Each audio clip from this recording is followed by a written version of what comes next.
ठाकरे बंधूंच्या युतीच्या घोषणेची टाइमलाईन आपण पाहूया ग्राफिकच्या माध्यमातून। बघा 11:09 उद्धव ठाकरे मातोश्रीवरून निघाले।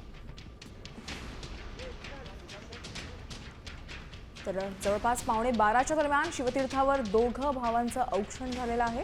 राज ठाकरेंच्या आईने औक्षण केलेलं आहे। 11:15 वाजता बाळासाहेबांच्या स्मारकाकडे दोघे निघाले। दुपारी 12 वाजता बाळासाहेबांच्या स्मृतीस्थळाला अभिवादन केलं। 12:20 ब्ल्यू सी हॉटेलमध्ये दोन्ही भाऊ दाखल झाले। त्यानंतर 12:28 पत्रकार परिषदेपूर्वी दोघांमध्ये चर्चा देखील झाली। 12:32 युतीच्या घोषणेसाठी ठाकरे बंधूंनी पत्रकार परिषद घेतली।